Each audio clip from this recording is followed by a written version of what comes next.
Halo. Bentar. Saya nyalakan dulu. Oke. Ya. Oke, di sini saya akan membahas. Halo semuanya.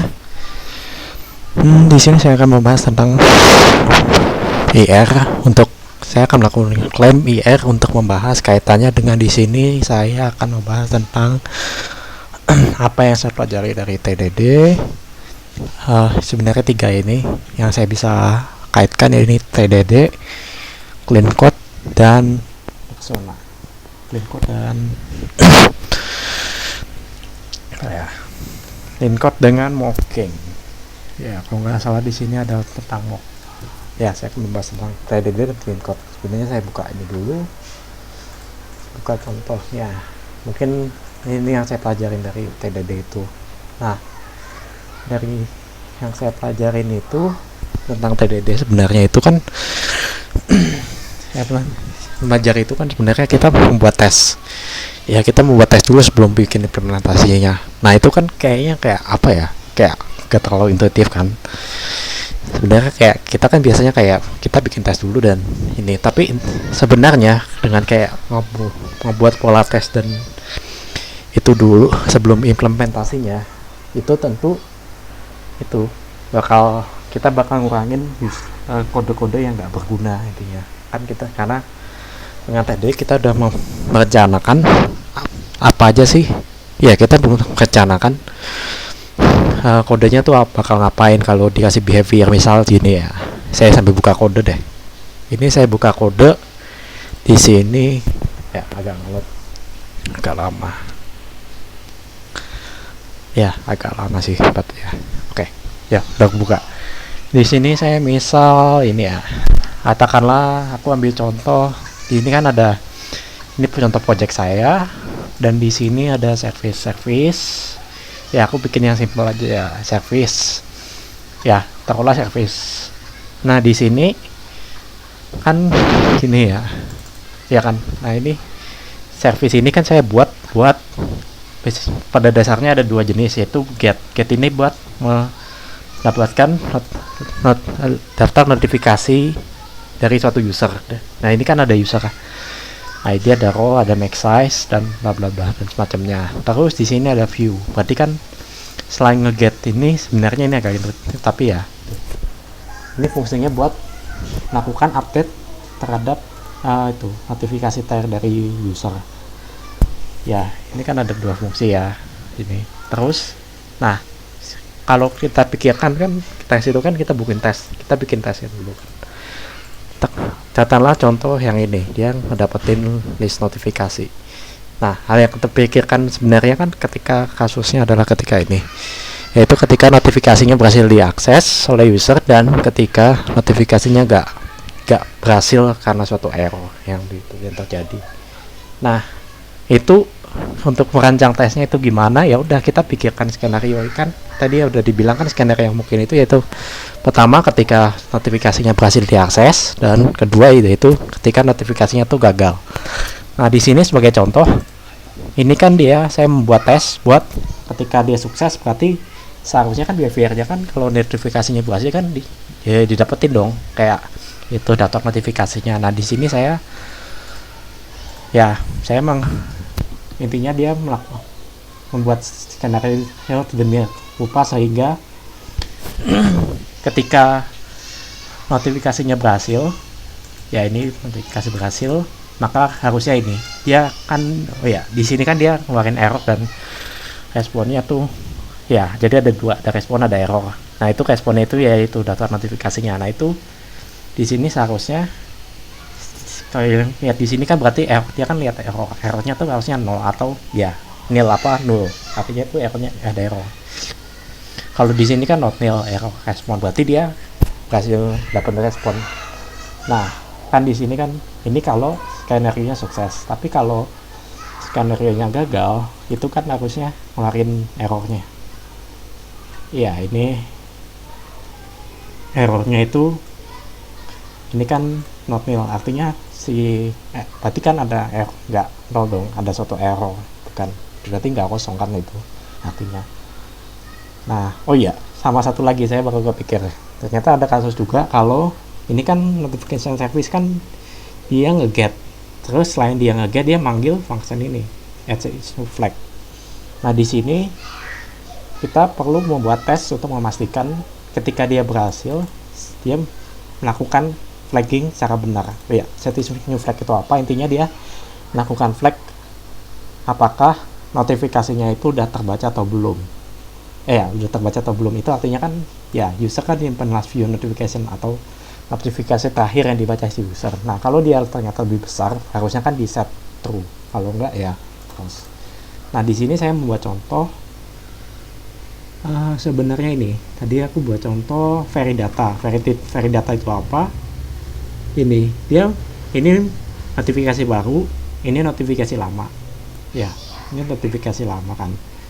Soalnya kan ini kan ID-nya 1, ini 2. User ya last view-nya 1, berarti kan ini harusnya ya di flag sebagai new. Kalau ini kan karena 1 berarti ya di flag sebagai lama. Ya, berarti kan kita harus cek dulu kan. Ini dia sukses, make sure dia sukses. Terus setelah kita make sure dia sukses, baru kita make sure yang pertama itu kan tadi notifikasinya ini kan. Notifikasinya kan yang baru. Ya, kita make sure dia return true. Kan terus yang kedua kan dia old. Berarti kan notifikasinya dibaca user, berarti harus kita make sure false. Nah, jadi gitu ya. Oh ya, kenapa ini dibuat? Sebenarnya saya mengikuti kaidah clean code sebenarnya kayak ini, salah satu kaidah clean code ya. Saya bisa kaitin ke clean code sebenarnya kan. Sebenarnya di clean code itu basically ada satu namanya SRP atau single responsibility principle. Nah, itu kan intinya fungsi itu melakukan satu hal. Ya, sebenarnya gak cuma diimplementasi aja, ternyata saya belajar dari clean code itu ternyata di tes pun sama, bikin tes function tuh sama. Kita harus tes satu responsibility tertentu, kita nggak bisa ya sebaiknya tuh satu. Jadi misal ada kasusnya banyak, kita split per case. Misal kasus sukses, ini buat ngecek apakah notifnya berhasil. Nih kalau kasusnya gagal, jadi kayak di split. Mending kita buat fungsinya tuh di split. Misal ini sukses, ini gagal, dan ini kayak error gitu. Jadi kayak ya. Jadi clean code tuh sebenarnya saya belajar tuh kayak ya nggak cuman diimplementasi aja. Ternyata clean code tuh kayak juga buat membuat codingan tes kayak gini. Oh ya, sebenarnya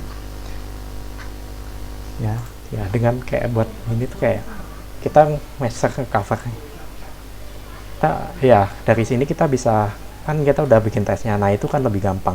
Jadi kayak kita udah kepikirkan tes cover apa aja yang mungkin, dan sehingga kita bisa tenang, istilahnya tenang buat implementasinya kayak gini. Jadi kita berdasarkan case-case yang ini ya udah kita, karena kita mindsetnya itu gimana caranya biar pas dari semua, ya udah harusnya case-case yang aneh tuh ke cover, jadi kayak defensif lah intinya gitu ya. Itu mungkin ya sedikit masalah tentang TDD, cara melakukan TDD, dan ya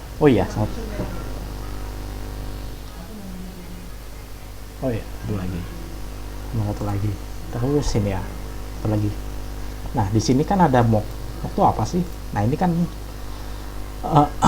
kan kita enaknya tuh kayak buat ngetes tuh kan kita bisa ngetes modul per satu-satu kan. Ini kan buat ngetes service. Nah, di sisi lain kita tahu service tuh dia butuh repo. Nah, sedangkan repo itu sebenarnya udah kita tes di sini. Ya, kita udah buat tesnya di sini lah. Mana ya? Ya, notif repo itu udah ada tesnya sendiri. Nah, ini kan buat ngetes script, ngetes file, ngetes ya pokoknya udah semua metode repo tuh udah ini. Nah, terus kita mau ngetes service-nya aja, tapi di sisi lain si service-nya ini butuh repo. Ya, butuh satu repo sama helper. Nah, ini gimana? Helper juga sama sih. Helper juga sebenarnya udah kayak ya udah ada tesnya tersendiri gitu. Nah, gimana kita caranya biar bisa ngetes itu? Gimana caranya biar bisa kita ngetes itu secara independen si service-nya sendiri? Nah, ini ada namanya mock. Ya, ini ada mock. Kita ya, mock itu kita pakai ya. Kalau di Go itu ada mock curry, ini di generate lah. Ini hasil generate-nya dia. Mock itu intinya ini. Mock itu adalah sebenarnya suatu repository yang kita bisa atur behaviornya. Kalau itu ini kan ya, aku ambil contoh misal yang sukses method notification list. Nah, di sini kita cek service kan dia manggilnya kan katakanlah get ya. Nah, kan dia manggil function repository get by ID. Terus ternyata di sini ternyata dia manggil itu juga notification repository get. Ya, jadi ada di sini dia pakai dua ini, notif repo sama user repo. Nah, ini berarti kita harus melakukan mocking terhadap user repository dan notif repository.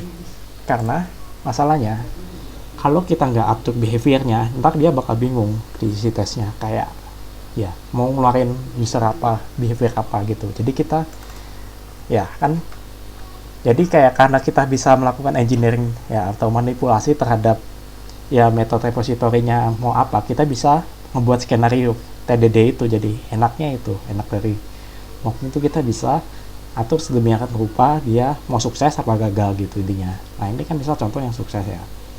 Nah, ini kan ada kita bikin suatu kelas apa ya kelas kosong ya, kita bisa suatu user repository atau suatu notifikasi repository kita inisiasi terus. Nah, ini ngapain? Ini sebenarnya kan tadi kan mana ya tadi? Ya, ini kan get by ID kan, dia manggil get by ID. Nah, get by ID kan ya kan dia manggil get by ID kan, berarti otomatis kepanggil. Nah, di sini pada dasarnya adalah kan get by ID sebenarnya dia ngeluarin dua itu. Get by ID itu ya ngurangin dua ini. Ya, kita coba cek ke sini. Get by ID kan dia ngeluarin ini. Sorry. Harusnya di sini. Ya, get by ID kan ngeluarinnya satu model user sama error. Terus kita cek apa lagi di sini. Ternyata kan ada juga nih. Mana ya? Ada get by ID, terus ada notification repository get. Nah, itu kan sedangkan yang get ini kan ngeluarin daftar model notification berdasarkan errornya. Berarti kan ini daftar notifikasi kan. Ya, berarti yang untuk katakanlah untuk kasus get ini kan kita mau dua-duanya tuh berhasil, karena kan ini kan kasus kalau ya pemanggilan itu kan sukses. Jadi untuk kasus ini kan mock user repository on get by ID bla bla bla bla ya return ini. Nah, di sini kan dia inputnya get by ID dengan input sekian, kan kita mau ngeceknya pakai input ini kan. Ini kan input user ID kan, ini udah kelihatan sih ini satu, terus dia bakal dikonversi jadi input unsigned integer. Nah, ini kan kalau dia kepanggil get by ID dengan satu, maka harusnya dia bakal return itu instance itu kan tadi kan user kan, dia ngeluarin model user, jadi user dan nil artinya error, dia nggak error. Terus untuk yang ini kan mock notification repository juga sama kan, inputnya kan 112, ini juga sama sebenarnya. Nah, selama kalau dia kepanggil sesuai dengan yang ini input ini, maka harusnya dia bakal ngeluarin ini mock notification itu apa itu yang ini kan, itu pada dasarnya adalah mock notification ya daftar notifikasi intinya. Ini kan ada notifikasi yang diambil dari sini. Terus ya selain return daftar notifikasi juga akunnya harusnya kosong karena dia pemanggilannya sukses gitu. Jadi intinya adalah melakukan mocking itu penting buat TDD karena kita bisa isolasi metode-metode yang kita mau tes. Karena repository udah terpisah. Jadi ini ya kembali lagi ke kaidah clean code, yaitu ya SRP. Jadi kayak ya kita bisa ngetes service secara independen. Enaknya itu kalau kita pakai mocking. Ini juga sama sih, ini ya ada contoh lagi nih. Contoh ini kan kalau kasus berhasil kan, kasus kalau gagal kan. Nah, di sini ya oh ya, dia ada kasus juga ternyata ya. Aku lupa nyebutin tadi, maaf. Ternyata ada kalau notifikasi kan dia manggil user, berarti ada juga kasus dia usernya gagal. Ada juga ketika yang gagalnya ketika proses nge-fetch notifikasi itu dia baru gagal gitu. Jadi ada 2, 3, 4 ya, ada 4 skenario yang perlu di cover buat tesnya ya. Jadi ini ya contohnya sih. Nah di sini untuk kasus ini kan invalid user return error, berarti kan dia kan manggil user dulu ya. Kalau di sini kan mana ya tadi ya, ini kan dia dia kan manggil user kan, ngecek user dulu, berarti kan pemanggilan pertama harusnya gagal. Dia expect ya manggil gagal dari awal, pemanggilan aja udah gagal kan, berarti ya kita ngapain buat mocking yang itu, yang notifikasinya kan udah gagal. Di sini ada contoh ya, mock on user ID-nya get by ID bla bla bla win1, ini inputnya maksudnya user ID return ya, ini artinya dia return model kosong dan ngeluarin error. Ini maksudnya errornya kita bisa sembarang sih, kita kasih sembarang sendiri, katakanlah ini user not exist. Nah ini kan buat, ini cuma buat make sure kalau kasus, kalau misal user, kalau dapat kasus user maka dia harus melakukan error. Ini juga sama sih untuk yang kalau kasusnya notifikasinya juga gagal karena for some reason-nya error, berarti kan kasus skenario nya gini, dia kan berarti ketika fetch user dia berhasil, tapi ketika fetch notifikasi dia baru mulai gagal ya. Ini kan dia keluarin user, tapi ini dia keluarin data notifikasi yang isinya kosong dan error, suatu error ya. Errornya kita bisa engineering sendiri ya, intinya ya. Nah di sini kita make sure bahwa bakal error gitu ya, itu mungkin intinya sih. Jadi intinya dengan melakukan mocking itu kita bakal ya memudahkan buat ngetes satu-satu per komponennya. Misal service ya udah, service seandainya dependent sama notification repo, kita gak usah repot-repot bikin ini repo gitu, karena kita udah. Dan enaknya itu service komponen yang dependent itu kita bisa atur pemanggilannya sesuai kita dengan skenario yang sesuka yang kita mau gitu. Jadi kayak lebih gampang gitu buat ngedesain skenario testing apa sih, kalau sukses kayak gimana, kalau error ini kayak gimana, lalala dan seterusnya gitu. Nah itu ya, jadi ya dengan makan mock intinya membuat TDD lebih mudah, intinya gitu, intinya begitu.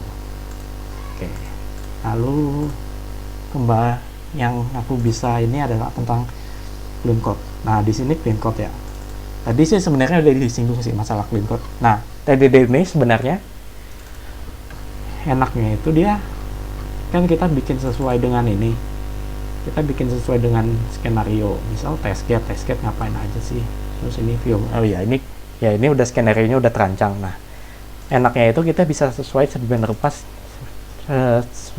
sesuai dengan testing ini. Nah itu enaknya gimana? Nah ini adalah contoh codingan hasil dari berdasarkan TDD ini. Nah ini kan kayak kelihatannya kayak lebih ringkes kan, nggak terlalu banyak kode-kode yang istilahnya nggak perlu gitu ya. Ini juga ya cuma kodenya kayak ya tertata rapi gitu ya, tertata dan jelas gitu kayak ngapain. Nah terus kan di clean code itu sebenarnya ada masalah penamaan. Nah di sini kan ya ini ada contoh yang menurut saya cukup clean. Ini kan ada user, ada ID, ada role, ada max size. Nah itu kan berarti kan kita mau nulis notifikasi dari user.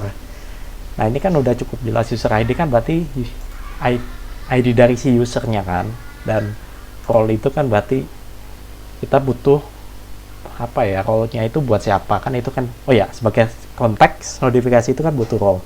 Jadi kayak misal dia role-nya admin, ya udah dia yang role yang dituju hanya bisa mengakses yang role yang berkaitan dengan admin gitu intinya. Jadi dia butuh role sama user ID untuk melakukan fetch notifikasi buat si user, dan juga max size karena kita nggak mau banyak-banyak. Nah ini kan udah kayaknya udah cukup jelas kan, kayak ya menjelaskan argumennya udah cukup clean, maksudnya udah kayak menjelaskan penamaannya udah cukup intuitif juga gitu, cukup jelas dan nggak ambigu, ya bikin ambigu kan. Nah di sini menurut saya sih kayak ya Blinko tuh kayak bikin enaknya itu kita bisa ngetrace ya, ngetrace di mana salahnya gitu, karena ini udah jelas sih ini ngapain. Misal user ini kan berarti kita ngambil user sama error, ini kan udah ya udah jelasin lah, udah bisa cukup variabelnya udah bisa jelasin dia diri sendiri gitu intinya.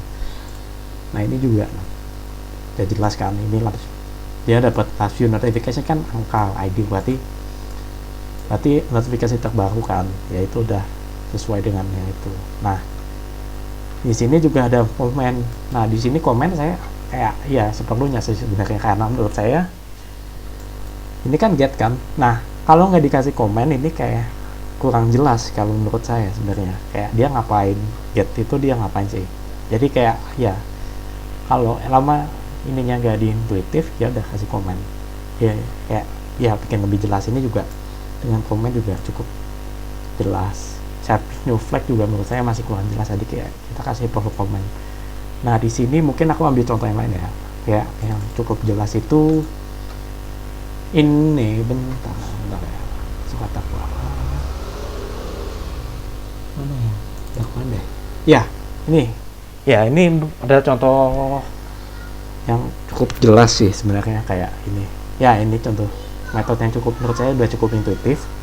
Nah di sini kan ada aturan di clean code sebenarnya, kalau kita tuh komen seperlunya aja, dan kayak gini kan lebih ke dakwaan. Nah itu kan udah jelas kan, kayak ya ini kan oh ya ini kan ngebuat service ini yang bertanggung jawab buat ngebuat dakwaan. Nah iya kan, nah ini kan udah cukup jelas kan, berarti dia oh ya ini kan bikin butuh argumen dakwaan, berarti kan dia bikin dakwaan dari ini gitu. Nah terus ada update dakwaan, di sini butuh dakwaan ID sama dakwaan. Nah ini kan udah jelas dia ngapain kan, dia bakal ngubah si ini untuk ambil data si ini buat ngubah dakwaan dengan ID ini sekian. Nah ini kan udah cukup jelas, jadi saya cukup komen. Oh ya sebenarnya ini kenapa saya kasih komen di Go itu sebenarnya kayak ya siap public method tuh kita kasih komen. Nah mungkin saya jalan tengahnya itu pakai ini, nah ketik-ketik gitu, jadi kayak ya nggak perlu dijelasin lebih lanjut intinya. Tapi kita kasih komen, tapi ya nggak perlu dijelasin lebih lanjut karena ya metodenya udah cukup intuitif dua ini. Sebagai contoh kayak dua ini kan udah cukup intuitif kan gitu, jadi ya gitu. Nah selanjutnya itu sebenarnya kan clean code kan lebih ke technical, kayak gimana kita menulis kode yang benar. Nah sebenarnya menurut saya nggak cuman clean code tuh nggak cuman kayak gimana kita nulis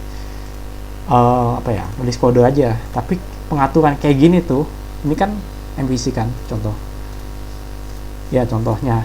Nah ini kan lebih gampang kan pengaturan, kayak project kayak gini tuh bikin memudahkan buat ngatur ini tuh ngapain aja isinya. Ya ini ada contoh sebenarnya menurut saya ini penerapan clean code juga. Ini kan service. Nah ini kan ada tentang service buat apa, service dan apa dan macamnya ya. Oh ya sebagai contoh itu maksudnya service ini kita buatnya tuh MVC. Intinya service itu buat yang antar penghubung lah, antara controller dan ya itu penghubung antar controller sama, dan segala logiknya kita tumpukin ke service. Sedangkan business logic kita tumpuk service, dan juga buat menghubungin antar controller dan ini ya di MVC itu controller kayak ibaratnya kayak ya itu buat naruh jenis-jenis requestnya mau kemana gitu, mau post, get, terus postnya tuh ke alamat mana dan semacamnya gitu. Ya ini controller juga ya, ini kan udah jelas kan, kayak misal ini out katakanlah kita punya out ini kan punya repositories dan ini. Nah ini kan ada juga kan iya, kayak misal dakwaan ada service, ada repo kan, service butuh repo. Nah controller juga ini, jadi ini controller tuh ngumpul semua ke sini gitu, kayak lebih gampang. Jadi pengaturan gini tuh memudahkan. Terus file di sini juga ada file ini buat apapun, sebenarnya ini buat mock segala, buat testing di file. Nah ini kan lebih gampang kan isinya.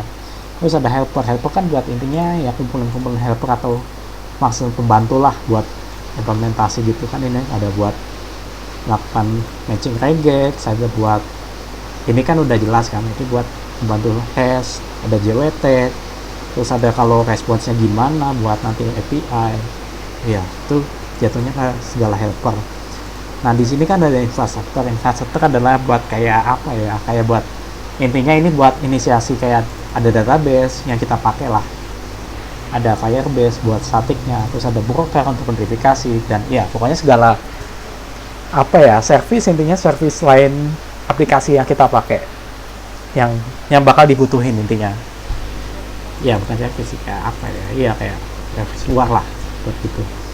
Terus ada mock. Nah ini kan mock lebih jelas kan, ini buat ini intinya buat testing gitu, jadi lebih ini kan juga intinya buat model itu buat kayak responsnya kayak gimana, terus nih disimpan database tuh kayak gimana. Jadi yang saya pelajarin tuh kayak ya intinya clean code itu gimana caranya, secara simpelnya itu adalah aturan kayak kaidah gimana caranya kita bisa ngebuat susun kode atau suatu software gimana orang lain tuh bisa baca dengan enak dan gampang dipahamin intinya, dan juga ya itu maintainable lah intinya, lebih mudah gitu. Nah ini ada contohnya sih, kayak pengaturan gini tuh kayak ya pengaturan model di kompartemen sesuai, kayak ini kan disesuai kebutuhannya. Terus ada SQL juga kan, ini daftar SQL intinya gitu, jadi kayak sesuai kebutuhannya tuh apa gitu, kayak kesamaannya tuh apa, misal service yang ngumpul ke service, controller yang ngumpul ke controller dan macamnya gitu. Jadi clean code tuh intinya gitu, kayak gak cuman kalau dipikir sebenarnya cuma nulis, nggak juga, kayak ya kayak project management kayak gini, project director researcher kayak gini, kayak ya salah satu contoh implementasi dari clean code sebenarnya. Ini juga ya itu sih ya, itu mungkin ya kurang lebih sih untuk saya ngebahas 3 masalah itu sebenarnya. Kayak jadi kita tadi udah bahas TDD, apa yang saya pelajarin dari clean code. Oh ya sebenarnya iya tadi kan sebenarnya karena kita desain itu kan jadi clean code, nah itu TDD itu sebenarnya clean code, salah satu contoh dari gimana caranya biar kita bisa bikin kode kita tuh jadi clean. TDD itu salah satunya, karena ya itu yang udah bilang kita udah bikin blueprint, ya udah kita tinggal implementasi. Jadi ya kode kita tuh kayak redundant, yang redundant tuh nggak banyak karena kita sesuai dengan kita udah ada blueprintnya, yaitu kayak codingan tesnya gitu ya. Oke, itu mungkin sekian dari recording ketika kita udah bahas 3 itu sebenarnya, clean code, TDD, dan itu mocking. Mohon maaf sih, ya mohon maaf sebelumnya kalau ada kekurangan. Assalamualaikum warahmatullahi wabarakatuh.